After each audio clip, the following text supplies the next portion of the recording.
All right. Well, hello, everyone. Thank you for joining us today on our Facebook Live event.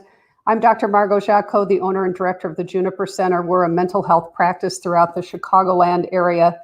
And today, our guest is Debbie Hamilton, and I'm so excited to have you here. I said Hamilton, it's Hampton. Let me say it properly. So I'm so happy to have you here, Debbie. This is wonderful. This is a newer thing for us to be doing since COVID, and I've just discovered that it's an opportunity for me to interview all kinds of wonderful, lovely people. I have followed your work for a long time on The Best Brain Possible. That banner was just there.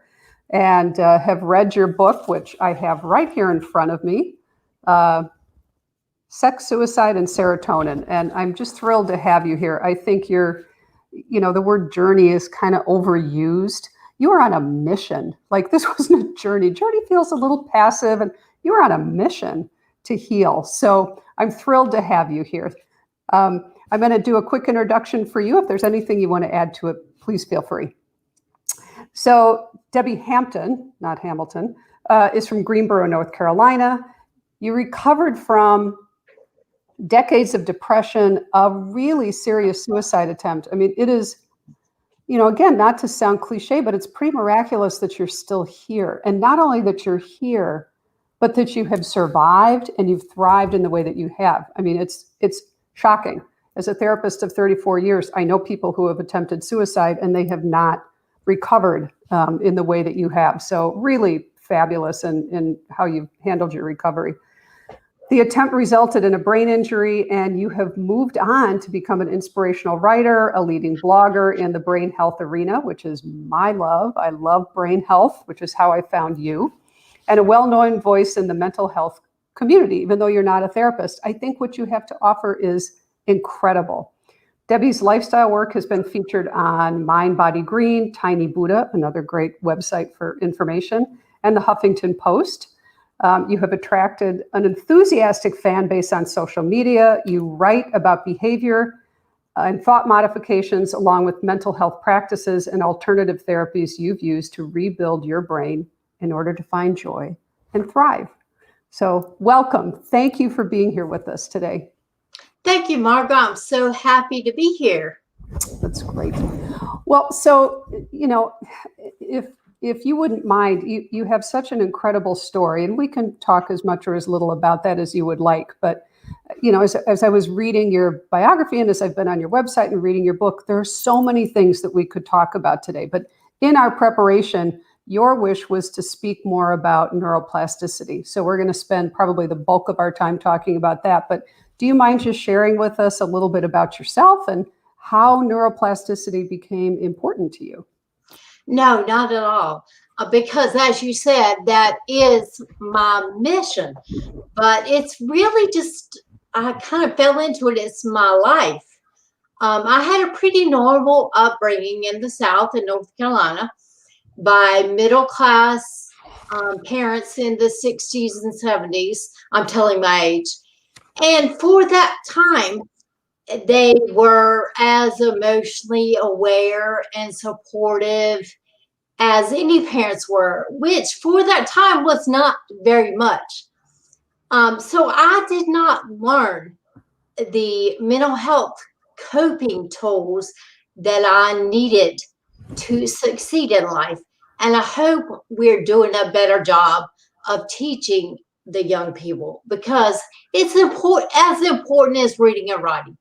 But what kids learn emotionally is what they see. And what I learned was very unhealthy patterns, catastrophizing, black or white thinking, negative thinking, very dramatically reacting, as in trying to commit suicide, those kind of things. So when life challenges came upon me, I didn't have any tools to deal with them. I married my high school sweetheart, and we proceeded to move around the U.S. and we got along pretty well, I would say. We were both very emotionally and mentally immature. And I loved him for what I knew love to be at that time. Sure. But it was a very controlling, codependent relationship. And he turned out to be very narcissistic. So as he grew, I shrunk. And as he became more powerful and larger in the world, I became less powerful and more mentally unhealthy and more isolated. At first, I mean, we both went to college and got a college degree. And at first, I did work. But after I had my first son, I stayed home. And as you know, that isolates a person's world even more. And plus the stress of caring for an infant. And I think when my son was less than a year old, my brother, who was 10 months older than me and was my closest friend in the world, became sick with AIDS. This was back in the epidemic in the late 80s and early 90s. Mm-hmm. And I was his caretaker also. So here I was with this infant and taking care of the person I loved the most in the world as he was dying. And there was absolutely nothing I could do. So he did eventually die after a 2-year struggle with AIDS. And I mean, my mental health just kept going downhill. I don't think I was born depressed, and I mean, the research says that brains are not born depressed. We have tendencies, of course, and I do think I had a tendency in my family, but life events just pounded on me, and They sure did. epigenetic changes, which are changes in your brain and your genes, compounded to send me into a spiral of deep depression. And the only way I knew to cope with that was to try to end my life. And I had 2 very serious attempts.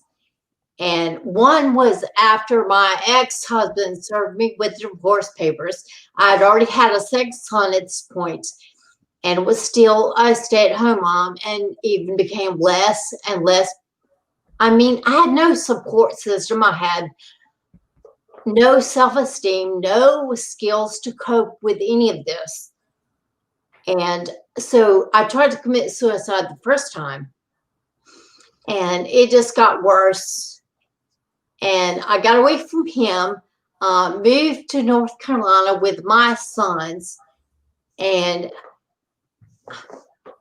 because I had not healed, what made sense to me was to find another man. So that's immediately what I did. And he wasn't much better than the first one. Doesn't sound like it. So after that breakup with like him cheating on me and gaslighting me, which I didn't know at the time, but I do now. Again, I tried to end my life. And this time it was very serious because I put myself in a coma for a week, sustained a very serious brain injury to my lungs. I mean, when I woke up from the coma, I had very little memory. I did not know I had gotten divorced. I didn't know my second son had been born. I mean, I was severely disabled. And so in learning how to rehabilitate my brain, I recovered from depression and probably got my brain healthy and functioning mentally and spiritually and emotionally optimally for the first time. Well, exactly. I mean, after I read your journey of what you had done, I mean, first of all, oh, there's barking downstairs, working from home.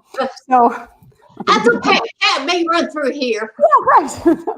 So what ended up happening for you was pretty remarkable. Just as you describe in the book, your very first, the first few days, the first weeks, having to relearn how to live in a physical body, having to coordinate those movements. It was just absolutely remarkable. And your journey or your mission of finding ways to be able to have your brain work probably better than it ever had. And as I as I read the list of things that you did, if you don't mind, I'm gonna list a few because it's pretty incredible. After you saw your neurologist at one point, I think it was a he or she or he said, well, we're just gonna have to kind of wait and see what happens. And thank goodness you were not having that. You were having none of that. You weren't going to sit back and go home. And you said it was kind of the equivalent of going home. Tell me to go home and twiddle my thumbs. Your brain is very injured. Your life has come undone. Go home. We'll kind of keep an eye on it and see how it goes. So thank goodness you weren't going to have that. So you tried Bikram yoga, which is hot yoga, a 6,000 or 5,000-year-old tradition. Neurofeedback, which was really kind of coming of age in the 1960s. Your neurofeedback therapist taught you to breathe more efficiently. So you started using breath differently, which we know impacts the vagus nerve and other systems in the body. Acupuncture, cranial acupuncture, hyperbaric oxygen therapy, which is not really something that's known here. It's used in Europe, but you discovered it. I still do that today. You still do it. That's wonderful. That's great.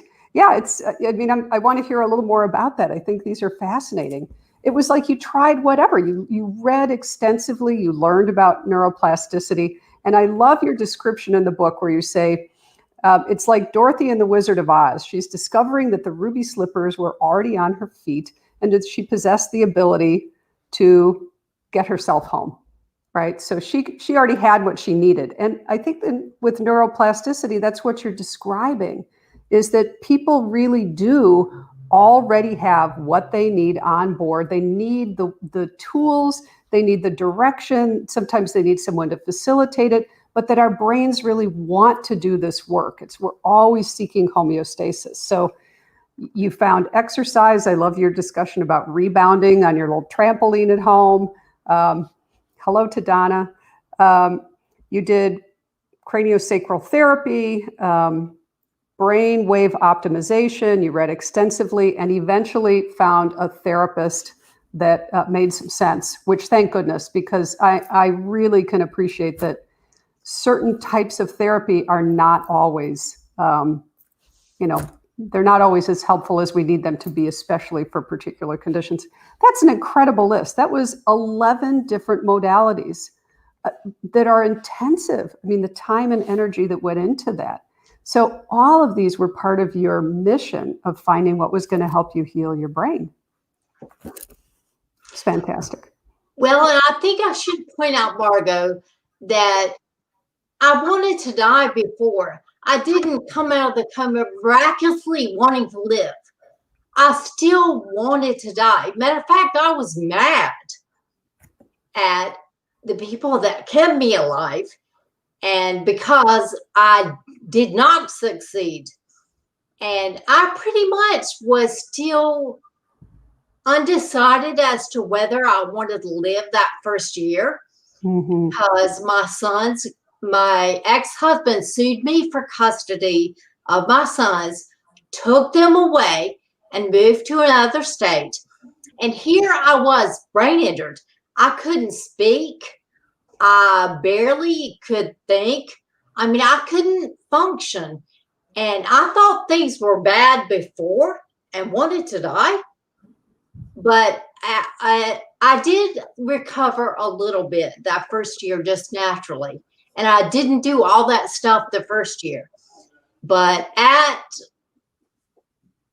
about 6 months after the attempt to take my life, I had a near drowning experience. Yeah, that was wild. You were with your brother Ken, right? Yeah. And I fought really hard. And I used to be a competitive swimmer, and I was lifeguard all through high school and college. So I'm a really good swimmer, but I seriously almost drowned in the ocean with waves and all that. And after the brain injury, I was not nearly as physically coordinated. And it wasn't, and I fought really hard to live. And Saved your life that day. it wasn't until like weeks after that that it occurred to me, wait a minute, I tried to end my own life 6 months ago. Why did I fight so hard to live when I was almost drowning? Why didn't I just go under the water? And that was a huge revelation to me, that my innate instinct was to live, that I did want to live, that what was telling me I didn't want to live and what was telling me life was not worth living were all the crap in my head. And somehow I knew that that wasn't the truth and that I didn't have to believe that. But that the truth was that I wanted to live. And from that point on, I started acting like I wanted to live. And I started seeking out all those therapies you listed. And I would research something. I got on Facebook, I got on the internet, and I got a wealth of information from groups on Facebook, from brain injury support groups and people that had strokes. And I don't mean to badmouth the medical community, because it did have its value. But after the initial crisis, my healing direction came pretty much all from other people and alternative practitioners, neurofeedback, cranial sacral massage, as you said, hyperbaric oxygen, all that. And while these things are not part of our standard Western medicine, there's a wealth of scientific research for hyperbaric oxygen, a lot of acupuncture, a lot of these things that Western medicine does not utilize are proven and utilized in other countries. And they worked wonders for me. Yeah, for sure. And if something worked, I kept doing it. If it didn't, I didn't. And I would say to anybody, do that. You are the expert on you. And just because there's a wealth of information about something for somebody else, who knows if it will work for you? Try it. If it does, keep at it. If it doesn't, stop and find something else. And what I learned in all of this, and I read the book by Norman Deutsch, The Brain That Changes Itself. It's a great book. And it told about a lot of these therapies. But what that book made me discover was neuroplasticity, that our brains are changeable. Hey, Andy. And that we can direct that process. And in that book, I found a manual of how to heal my brain. Now, every brain and brain injury or condition is different, but they all follow the basic, unless like there's some medical condition, they all follow the basic premises of neuroplasticity and what is healthy and not healthy. And neuroplasticity basically is an umbrella term that they used to think the brain changed during critical periods during childhood. But now we know that your brain changes from birth till death. And yes, it is a lot more malleable and changeable in childhood. That's why children learn so easily. And in adulthood, it requires a little bit of intent and direct effort to turn neuroplasticity back on, but you can. And neuroplasticity is how all learning takes place, but it's also how a lot of mental conditions that are not good are formed in the first place. Basically, depression, anxiety, OCD, even bipolar are neuroplastic processes where your brain learns that condition. And you can't just magically reverse it, but you can teach your brain new ways and basically repattern it to help yourself. My message to everybody is you're changing your brain all the time, every day anyway. Why not use that to help you? We so many times use it unconsciously to hurt us. Right. Through negative thinking, through repetitive patterns of relating to other people, drinking, yes, there's lots of ways that people do repetitive patterns that alter how their brains function, and it's detrimental. So and that's how I got to where I was. But it's also how I got to where I'm now. Right. But I'm not special. Anybody can do this.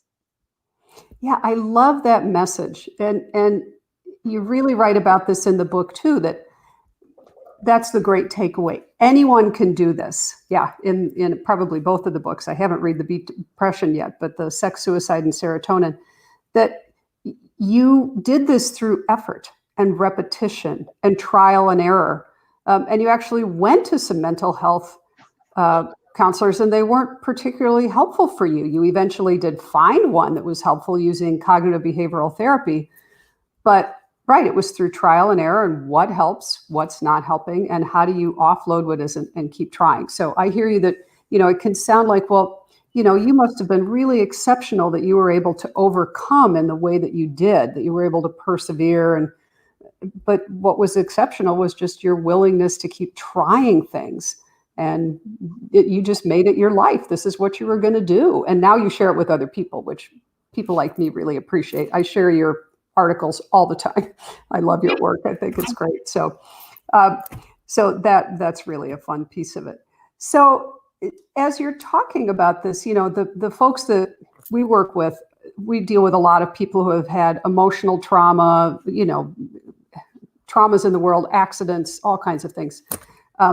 And my old way of working with people really was about if I'm just compassionate enough, if I'm kind enough, if I'm understanding enough, that's going to help. And I think there's absolutely a place for that kind of work with people.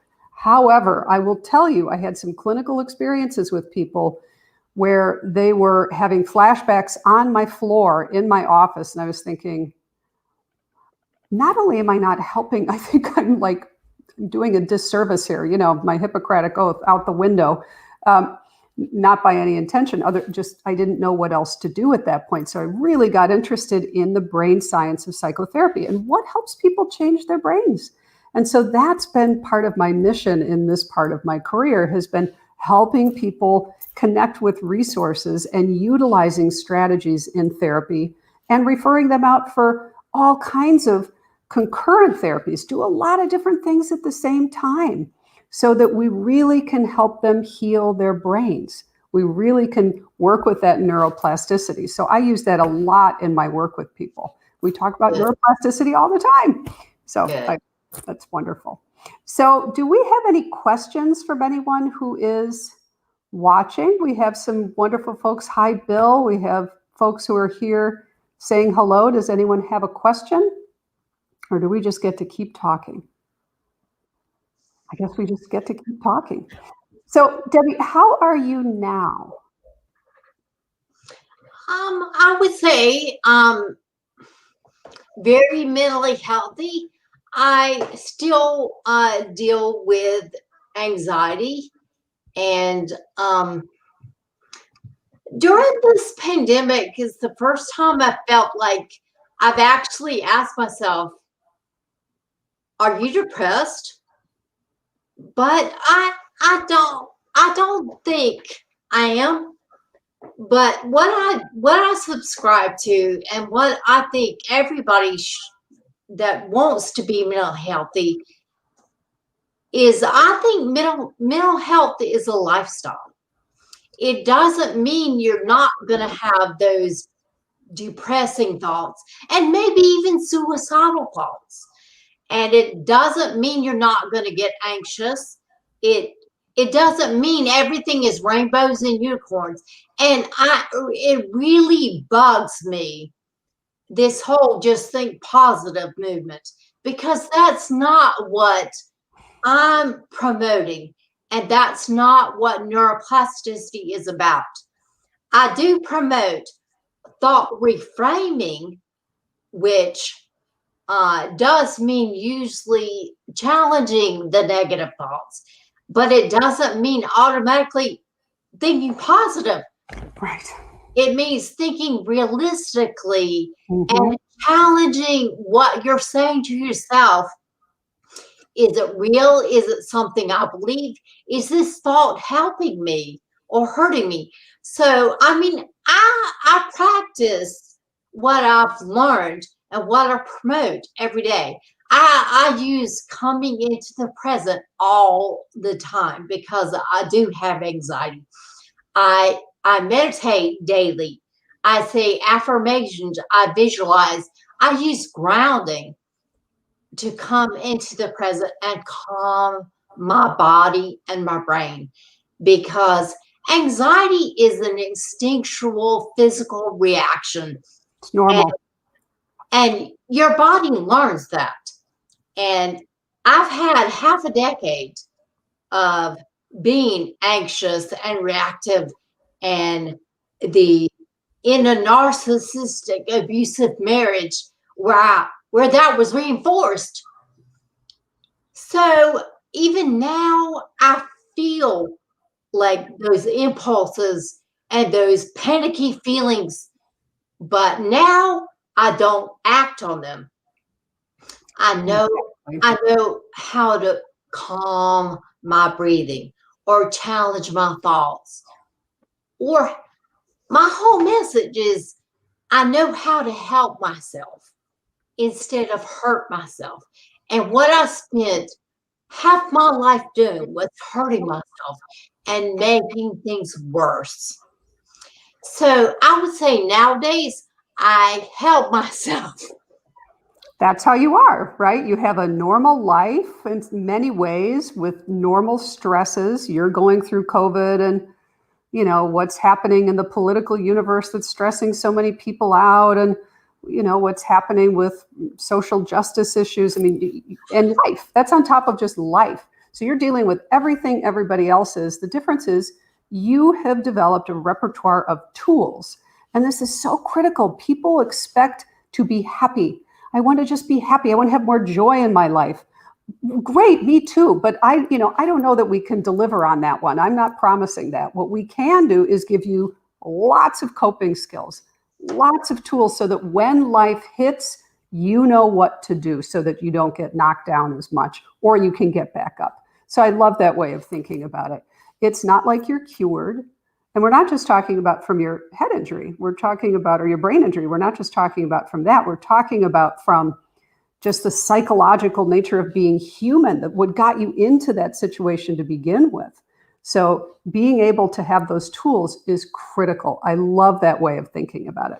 So we do have a question here from Letitia, thank you for making it bigger for us middle-aged folks.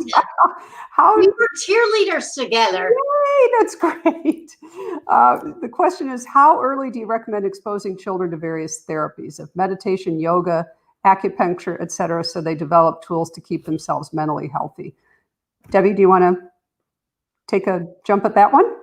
Well, I don't know what the professional answer is, but think about it.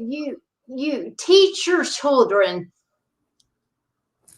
unconsciously mental health tools on how to respond to life events and how to cope.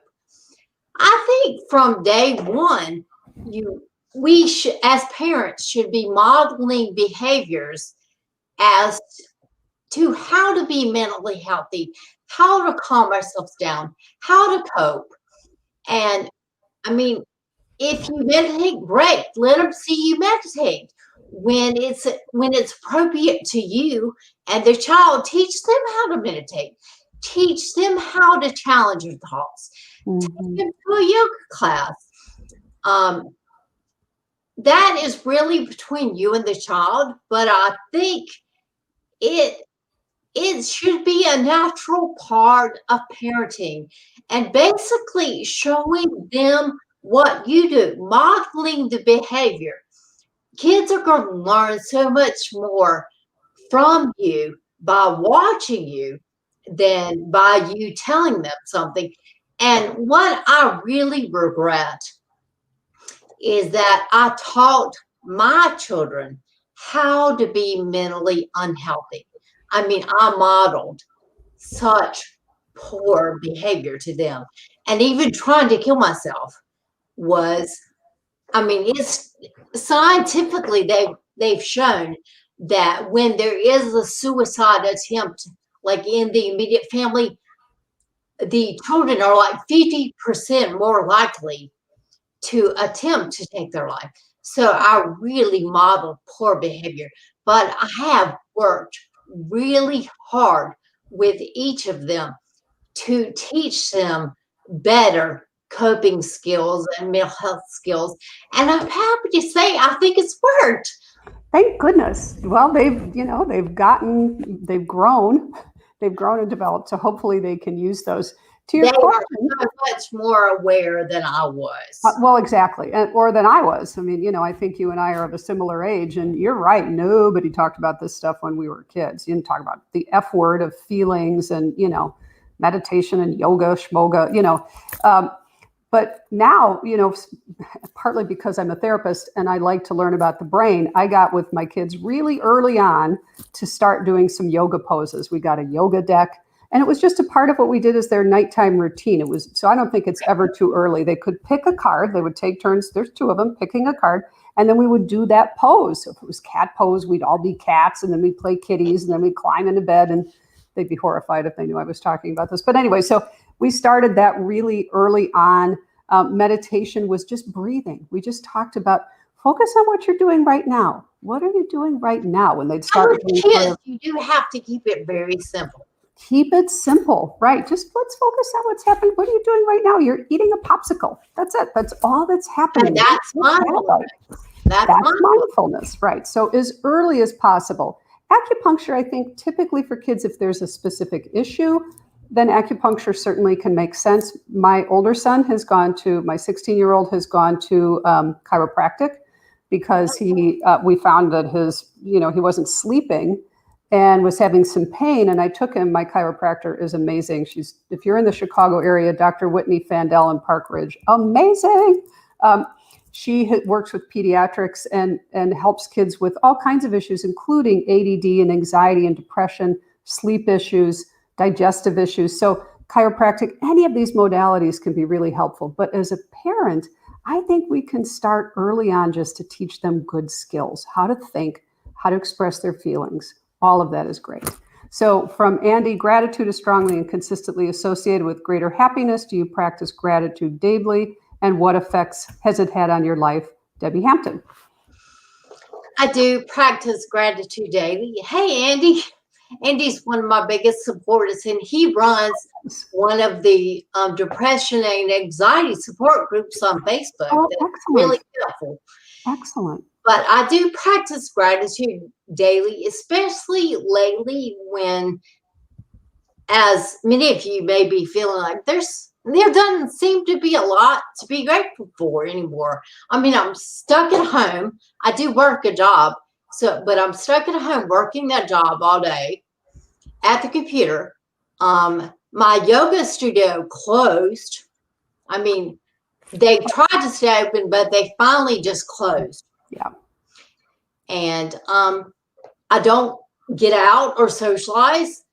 But so when I start getting overwhelmed with all the don'ts or the bad stuff, I have to remind myself to look for the good. And our brains naturally, innately are going to look for what's bad. What's bad? We're just wired that way. Right. Because think about it, when we were trying to survive, we were going to survive better by remembering where we got chased by a predator than where we had a really nice nap. Right. Yeah, right. So your brain naturally holds on to all that bad stuff. So you have to make the conscious effort to notice the good stuff. And your brain doesn't notice the good stuff after a while because of something called habituation. And anything that isn't a threat doesn't really catch your attention anymore. Right. That's why winning the lottery wears off. So I have to remind myself almost daily, you've got money in the bank, you've got a really good job, that you can work safely from home. You've got 2 healthy sons. You're healthy. I mean, the list is endless when you really start thinking about it. And I'm not saying that you have to compare yourself to other people or what's bad about their world, because that really doesn't make you feel that good. But just look at what is good in your life and what you're skipping over. Exactly. I love the way you talk about this, Debbie, because you are talking about the regular habits. You know, I think of it when I talk to people about therapy, they think I'm going to listen and maybe tell them a few things and they'll kind of be on their way. And if I can do that, that's great. I typically don't have that to offer, but I talk about it like, you know what, your life is the longest thing you're ever going to do, right? I mean, it just is. You're not going to do anything longer than live your life.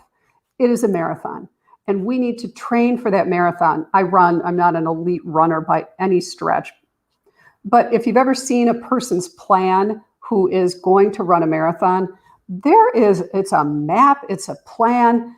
They have things they do regularly. They are in training for a long time to try to help their bodies and their minds be ready for the day that they're going to run. But they might have spent 6 months or a year or more than that training for it. So we kind of think of it, and then they have to train afterwards because you don't want to lose what you've gained. If we think of it as we're constantly having our brains in training, that's what we're doing.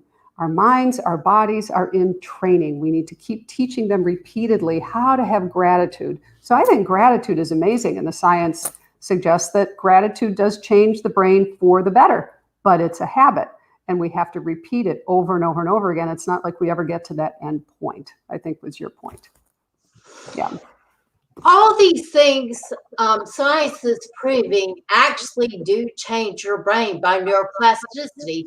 What they do is they tamp down the amygdala or the limbic system or our instinctual fear part of the brain that sounds the alarms that I used to live so much out of.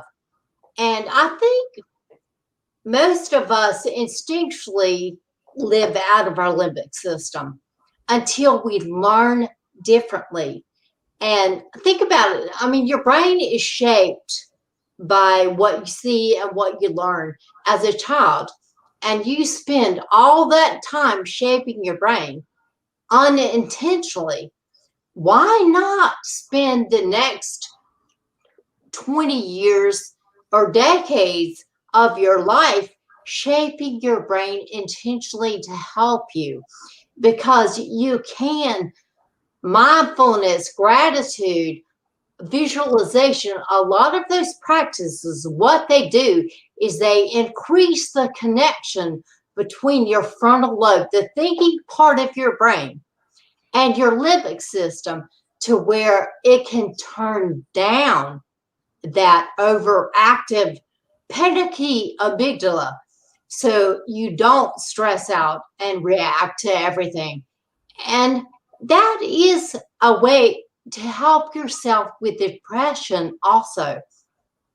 You can't miraculously just think positive and get out of depression, but you can strengthen parts of your brain that help you be resilient, that help you be calm, and that help you reframe your thinking and not revert back to limbic system behaviors. And really, just comes down to a choice every single day, every minute of every day. Do I want to help myself, or do I want to hurt myself? Is what I'm doing helping me or hurting me?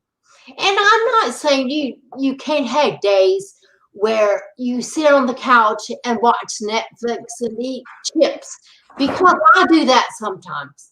But you just can't do that every day and expect to feel good or expect to be healthy. I exercise almost daily. I meditate. I practice breathing. I visualize. I say affirmations. Because in almost every moment, my decision is going to be, I want to help myself. I want to help myself be happy. I want to help myself be healthy in my old age. I want to help myself be successful. Yeah, it's like you definitely are achieving that for sure. When people talk about, when people want to change, there's a hope that there's a pill. There's a hope that there's going to be a quick fix. Our culture certainly tells people that, and it just is the work. You just have to do the work. Nobody's got the answers. I don't. I'm a PhD psychologist. I'm a 34-year veteran as being a therapist. And if it's taught me anything, it's that, all I can do is help people find the way. I'm a guide. That's it. I'm a guide. I can just show them the way towards some things that will work. And Debbie, I think you're very much a guide too. You really inspire people. So do we have any final questions before we wrap up for today? Doesn't look like it. I'm glad you folks who are here were able to join us. This will be on our Facebook page, our website as well. We're going to send it off to Debbie. So those of you who are fans and friends of Debbie can go and look at it there if you want to re-listen or hear more information. Debbie's website is thebestbrainpossible.com, and it is one of the best websites for information about all things brain healthy. And the book, again, if we can put that up, the image of the books. And do you want to say a little something about, we've talked about sex, suicide, and serotonin. Excellent. Do you want to say anything about Beat Depression and Anxiety by Changing Your Brain? Beat Depression and Anxiety is the manual that will give you the practical things I've talked about today that you actually can do to change your own brain and your own life. The other one is a self-help book in disguise, but I've been told it's a very entertaining memoir. It's a wonderful memoir and so honest. I so appreciate, right now, one of the things we really need, I'll tell the world what we really need, in my opinion, is vulnerability and the willingness to acknowledge that we have vulnerability. I have to practice a lot of these things too. I have to practice things that tamp down my nervous system, that tamp down things that can scare me, that can be ominous in my life. I mean, we have to just practice them all the time. So that's great. I'm going to get that one as well. I love anything that's a guide. So I'll be recommending that to folks. If anybody would like to get a hold of you, Debbie, they can contact you through thebestbrainpossible.com. Correct. Wonderful. If you would like to get a hold of me, you can get a hold of me at info@thejunipercenter.com, or my whole name, which is cumbersome, so I use info@ instead. It's thejunipercenter.com. That's our website. Debbie, I can't thank you enough for joining me today. It's a delight to meet you. I absolutely have a fan crush on you. I think your work is amazing. So perhaps you will come back at some point and speak with us again. Well, thank you, Margo. The feeling is mutual. Well, thank you. Thank you all for joining us. We will keep you posted about other Facebook Live events. We're also starting a new podcast that I'm going to be hosting. It's your mental health mentor. If you're interested, mental health business mentor. If you're interested, please listen in. There might be some things for people who are mental health professionals, but also for people who are just looking for some guidance about small business, or it could be just guidance about life, because we're going to be talking about mental health issues too. So very glad to have you today, Debbie. Thank you so much. Take care. Be well, everyone. Thanks. Bye.